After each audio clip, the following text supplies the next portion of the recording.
Hello मेरे क्रांतिकारी बच्चों, कैसे हैं आप लोग। आज हम लोग लेकर आए हैं 10th क्लास की केमिस्ट्री का फर्स्ट चैप्टर और इसके एमसीक्यू लेकर आए हैं 15। टॉप 15 क्वेश्चंस हैं। आप लोग जरूर बताइएगा कमेंट में कि आप लोग 15 में से कितने क्वेश्चंस कर पाए हैं। मैं आप लोगों के लिए सिर्फ क्वेश्चंस नहीं लाया हूं बल्कि अलग अलग टॉपिक्स भी लाया हूं और बहुत सारी ट्रिक्स भी लेकर आया हूं। तो शुरू करते हैं पहला क्वेश्चन। और पहला क्वेश्चन है हमारे पास कि विच of the following is most reactive. इनमें से सबसे ज्यादा रिएक्टिव कौन है। ये हमारे पास एलिमेंट्स हैं, हमें ऑप्शन से बताना है। अब जरा देखिए, यहां हम एक ट्रिक देखते हैं जिससे कि हमें पता चलेगा कि कौन सा एलिमेंट सबसे ज्यादा रिएक्टिव है। तो इसको याद करने की ट्रिक होती है पीएससी मार्जिन तेल लाया है कार में। पीएससी मार्जिन तेल लाया है कार में, ये पूरे रिएक्टिविटी सीरीज है जो हमें फौरन याद हो सकती है। पीएससी मार्जिन तेल लाया है कार में। Potassium, sodium, calcium, magnesium, aluminium, zinc, iron, nickel, tin, lead, hydrogen, copper, mercury, silver, gold और प्लेटिनम ये लीस्ट रिएक्टिव हैं। याद रखिएगा, ये रिएक्ट नहीं करते। सबसे ज्यादा रिएक्टिव है हमारे पास पोटेशियम। पोटेशियम का सिंबल के होता है, लेकिन मैंने याद करने के लिए आप लोगों को यहां ट्रिक बताई है। तो बढ़ते हैं नेक्स्ट क्वेश्चन पे। पहले इसका आंसर देख लेते हैं। तो यहां हमारे पास एल्युमिनियम है और मैग्नीशियम है, तो मैग्नीशियम हमारा आंसर हो जाएगा। तो बी इसका आंसर हो गया। आगे बढ़ते हैं, दूसरे क्वेश्चन पे आते हैं। ये पूछ रहा है कि कौन सा फिजिकल रिएक्शन नहीं है। फिजिकल रिएक्शन नहीं है इसका मतलब केमिकल रिएक्शन है। तो केमिकल रिएक्शन हमारे पास कंबशन ऑफ एलपीजी होता है। और एलपीजी के अंदर कौन कौन सी चीजें होती हैं वो मैंने यहां लिख दिया है, आप लोग नोट्स जरूर बना लीजिएगा। फिजिकल रिएक्शन कहते हैं उन सब रिएक्शंस में जिसमें ओनली फिजिकल चेंज होता है।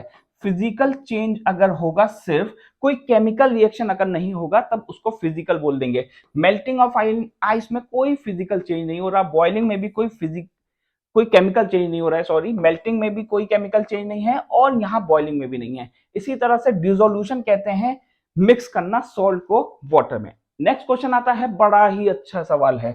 जिसको मोल कॉन्सेप्ट नहीं आता है, मैं डिस्क्रिप्शन में मोल कॉन्सेप्ट की एक और वीडियो डाल दूंगा, आप लोग जरूर देख लीजिएगा। जिसको ये चैप्टर नहीं आता वो पहले इस चैप्टर को अच्छी तरह पढ़ ले, मैं डिस्क्रिप्शन में उसकी भी वीडियो डाल दूंगा। तो यहाँ हमारे पास मोल कॉन्सेप्ट से क्वेश्चन है और ये हमें याद रखना पड़ता है कि इसका आंसर आता है 2:1। तो मोल रेशियो अगर हाइड्रोजन और ऑक्सीजन की पूछी जाती है तो ये आंसर आप लोगों को याद रखना पड़ेगा। आंसर होगा इसका ये। एक्शन ऑफ वाटर, वाटर का एक्शन अगर हम बात करें किससे, क्विक लाइम से, जिसका फॉर्मूला होता है CaO। याद रखिएगा, लाइम और क्विक लाइम का फॉर्मूला सेम होता है। जब ये कंबाइन होते हैं तो हमारे पास कैल्शियम हाइड्रोक्साइड आता है। इसी चीज को स्लैग लाइम बोलते हैं, इसी को कैल्शियम हाइड्रोक्साइड भी बोलते हैं। याद रखिएगा, यही हमारा प्रोसेस है जिसमें हम व्हाइट वॉशिंग करते हैं। ठीक, यहां हमारे पास हीट भी निकलती है, इस वजह से ये एक्सोथर्मिक रिएक्शन है। याद रखिएगा, जब भी रिएक्शन में इधर की तरफ हीट लिखी जाती है तो वो एक्सोथर्मिक होता है अगर प्रोडक्ट की तरफ होगी, और अगर रिएक्टेंट की तरफ हीट दी है तब वो होता है हमारे पास एंडोथर्मिक रिएक्शन। अभी एंडोथर्मिक और एक्सोथर्मिक से रिलेटेड काफी इंपॉर्टेंट चीज मैं आप लोगों को बताने वाला हूं, जरा देखिए। तो यहां हमारे पास पूछा जा रहा है, तो ये है कॉम्बिनेशन रिएक्शन। कॉम्बिनेशन रिएक्शन कहते हैं जिसमें दो चीजें कंबाइन होकर एक सिंगल प्रोडक्ट देती है। रेस्पाइरेशन एक्सोथर्मिक रिएक्शन होता है। याद रखिएगा, न्यूक्लियर फिजन जो होते हैं वो भी हमारे पास एक्सोथर्मिक है। स्नो का फॉर्मेशन जो क्लाउड्स में होता है और मेल्टिंग ऑफ आइस होती है, ये सारे एक्सोथर्मिक रिएक्शंस हैं। बड़ी ही इंपॉर्टेंट चीज है, याद रखिएगा इसको। नेक्स्ट आता है हमारे पास, what is the colour of solid ferrous sulphate. Ferrous sulphate solid का कलर होता है लाइट येलो, आपको याद रखना पड़ेगा ये। नेक्स्ट क्वेश्चन आता है हमारे पास, which of the following is exothermic. Option आप लोगों को बताना है कमेंट में, ये आप लोगों का क्वेश्चन है। मैं इससे रिलेटेड चीजें पीछे लिख चुका हूं, आप लोगों को कमेंट में बताना है कि इसका आंसर क्या होगा। ठीक है, एक्सोथर्मिक इसमें बताना है कौन सा है। The process of coating of iron, अगर हम आयरन लेते हैं मतलब लोहा लेते हैं और इस पे जिंक की लेयर चढ़ा देते हैं तो इस प्रोसेस को हम क्या बोलते हैं, इसको गैल्वेनाइजेशन। ये एक प्रोसेस है जो कि आयरन को रस्टिंग से बचाता है, रस्टिंग से प्रिवेंट करता है, याद रखिएगा। और अगर रस्टिंग की बात करी जाए तो रस्टिंग होती है जब आयरन ऑक्सीजन से रिएक्ट हो जाती है और ये बनाती है हमारे पास Fe2O3 डॉट XH2O, इसको बोलते हैं ferric oxide, hydrated hydrated ferric oxide. ये जंग होती है जो कि हम लोग देखते होंगे ज्यादातर लोहे पे लग जाती है, आयरन पे लग जाती है। ठीक है, तो आगे बढ़ते हैं। जरा क्वेश्चन आता है हमारे पास के ब्लैक एंड व्हाइट फोटोग्राफी में क्या यूज होता है। याद रखिएगा AgBr मतलब सिल्वर ब्रोमाइड, सिल्वर ब्रोमाइड हमारा यूज होता है फोटोग्राफी में, याद रखिएगा, बड़ी ही इंपॉर्टेंट चीज है। नेक्स्ट क्वेश्चन आता है हमारे पास, बड़ा ही अच्छा सवाल है। मैं ये क्वेश्चन आप लोगों को ट्रिक से करवाने वाला हूं, जरा देखिए जल्दी से। तो ट्रिक से कैसे करेंगे इस क्वेश्चन को जरा समझिए। जब भी हमें बैलेंसिंग करनी होगी तो ऑक्सीजन या हाइड्रोजन को डिटेक्ट करिए। हाइड्रोजन को डिटेक्ट करते हैं यहां, और हमने देखा कि हाइड्रोजन यहां 2 को जब 2 से मल्टीप्लाई करेंगे तो 4 है, तो यहां हम क्या रखना पड़ेगा, 4 रख देते हैं। हमारी बैलेंस हो गई इक्वेशन। जरा देखिए कितनी जबरदस्त मैंने आप लोगों को ट्रिक बताई है, कितने आसानी से क्वेश्चन हमारा हो गया। In the reaction of copper oxide, अगर हम कॉपर ऑक्साइड को कार्बन मोनोऑक्साइड से रिएक्ट करते हैं तो हमारे पास ये रिएक्शन है। ये कह रहे हैं कि इसमें रिड्यूसिंग एजेंट क्या है। अब जरा समझिए, विच गिव्स ऑक्सीजन, जो सब्सटेंस ऑक्सीजन देता है वो होता है ऑक्सीडाइजिंग एजेंट। जो ऑक्सीजन देता है वो ऑक्सीडाइजिंग एजेंट, इसका मतलब जो लेता है वो रिड्यूसिंग एजेंट होगा। हमसे पूछा जा रहा है रिड्यूसिंग एजेंट क्या है, जो ऑक्सीजन लेगा। अब जरा देखिए यहां ऑक्सीजन ले कौन रहा है, कार्बन मोनोऑक्साइड ऑक्सीजन ले रहा है, इसका मतलब रिड्यूसिंग एजेंट हो गया कार्बन मोनोऑक्साइड। बड़ी ही इंपॉर्टेंट चीज है। यहां एक और पॉइंट आ गया है कि H2O2 जिसका नाम होता है हाइड्रोजन पर ऑक्साइड, हाइड्रोजन पर ऑक्साइड, और ये एक रिड्यूसिंग एजेंट भी है और ऑक्सीडाइजिंग एजेंट भी है। बड़ी ही इंपॉर्टेंट चीज है, याद रखिएगा। हाइड्रोजन पर ऑक्साइड का फॉर्मूला H2O2 होता है। यहां हमारे पास क्वेश्चन आता है the oxidation number of S8, S8 का ऑक्सीडेशन नंबर क्या होगा। तो देखिए जरा, मैं कुछ पॉइंट्स लिख देता हूं आप लोगों के लिए। एक पॉइंट से याद रखिएगा कि जो ऑक्सीडेशन नंबर होता है of elemental form, elemental form के लिए हमारे पास जो ऑक्सीडेशन नंबर होता है वो 0 होता है, इस 0 मतलब O का, O2 का, O3 का, Cl2 का,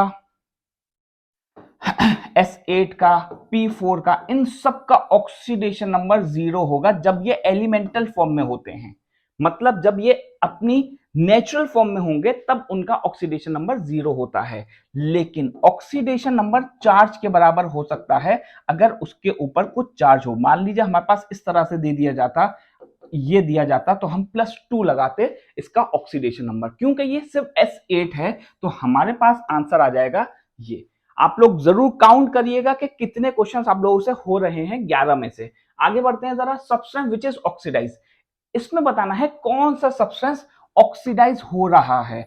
ऑक्सीडाइज कहते हैं वो सब्सटेंस जिसको ऑक्सीजन मिल रहा है, मिल रहा है। तो ऑक्सीडाइज होना मतलब ऑक्सीजन को पा लेना, तो ऑक्सीजन को पा रहा है यहां एल्युमिनियम, तो आंसर हो गया हमारे पास ये। आप लोग सिर्फ एक कॉन्सेप्ट याद रखिए, दूसरी चीज खुद ही समझ में आ जाती है। तो याद रखिएगा कि हमारे पास यहां ऑक्सीजन जिसको मिल रहा होता है वो होता है हमारे पास ऑक्सीडाइज। तो एल्युमिनियम को मिल रहा है ऑक्सीजन, इस वजह से वो ऑक्सीडाइज हो रहा है। Which metal do not corrode, इनमें से कौन सा एलिमेंट कोरोड नहीं होता। गोल्ड नहीं होता, सिल्वर नहीं होता, और प्लेटिनम भी नहीं होता। याद रखिएगा सिल्वर काफी सालों बाद होता है तो इस वजह से उसको भी हम कंसिडर नहीं करेंगे। हमारे पास आंसर आ जाएगा नन। ठीक है, प्लेटिनम जो होता है वो सबसे कम रिएक्टिव है। 14 क्वेश्चन पे आते हैं। ये कह रहे हैं कौन सा रिएक्शन पॉसिबल नहीं है। हम अगर बात करें, जो हम लोगों ने रिएक्टिविटी सीरीज देखी थी तो वहां हमने देखा था कि हमारे पास था PSC मार्जिन। तो यहां जरा देखिए कि सोडियम इस हाइड्रोजन से ज्यादा रिएक्टिव है तो इसको डिस्प्लेस कर देगा, इसका मतलब ये तो रिएक्शन है पॉसिबल। यहाँ K इस मैग्नीशियम से है तो ये भी है। यहाँ Ag इससे Na Cl Ag से ज्यादा रिएक्टिव है, इस वजह से ये भी रिएक्शन पॉसिबल है। लेकिन यहां जिंक इस सोडियम से ज्यादा रिएक्टिव नहीं है, तो ये पॉसिबल रिएक्शन नहीं है। काफी इंपॉर्टेंट थी ये चीज, याद रखिएगा, काफी बार इस तरह का क्वेश्चन हमसे पूछा जाता है। लास्ट क्वेश्चन पे आते हैं हम लोग, और ये कहता है कि इनमें से कौन सा रिडॉक्स रिएक्शन नहीं है।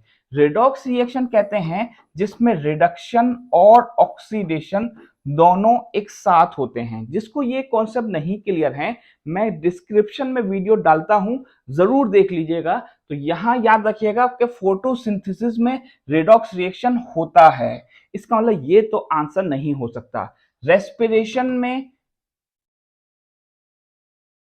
रेस्पिरेशन हमारे पास आया, याद रखिएगा रेस्पिरेशन एक प्रोसेस है जिसमें रिडॉक्स रिएक्शन होता है। रिडॉक्स रिएक्शन मतलब ऑक्सीडेशन रिडक्शन दोनों होते हैं। इसी तरह से गैल्वेनिक सेल में भी होता है, तो आंसर हमारा होगा गैल्वेनाइजेशन। गैल्वेनाइजेशन इसका आंसर होगा। मैंने ये अलग टिक लगा दिया, आप लोग इसमें कंफ्यूज मत जाइएगा। ये हमारे पास है गैल्वेनाइजेशन, इसका आंसर होगा। गैल्वेनाइजेशन एक ऐसा रिएक्शन है जिसमें रिडॉक्स रिएक्शन नहीं होता। याद रखिएगा गैल्वेनिक सेल में हमारे पास गैल्वेनिक सेल अगर हम बात कर रहे हैं तो इसमें ऑक्सीडेशन और रिडक्शन दोनों होते हैं। एक हमारे पास बीकर यहां होता है, एक बीकर यहां होता है, इलेक्ट्रोड और कैथोड। ये चीजें आप लोग को बाद में पढ़ने को मिलेंगी। गैल्वेनिक सेल अभी याद रखिएगा कि हमारे पास गैल्वेनिक सेल में रिडॉक्स रिएक्शन होता है। और सबसे इंपॉर्टेंट ये एग्जाम्पल होता है कि गैल्वेनिक सेल और जितने भी इलेक्ट्रोलाइटिक सेल होते हैं, चाहे वो डैनियल सेल हो, सब में रिडॉक्स रिएक्शन होता है। तो आप लोग ने 15 में से कितने क्वेश्चन करे मुझे जरूर बताइएगा। कमेंट में मुझे बताइएगा कि आप लोग को कौन सा चैप्टर, कौन सा टॉपिक, कौन सा सब्जेक्ट ज्यादा मुश्किल लगता है, तो हम लोग उसी पे वीडियो बनाएंगे। और आप लोग को कैसी लगी वीडियो जरूर बताइएगा। Thank you.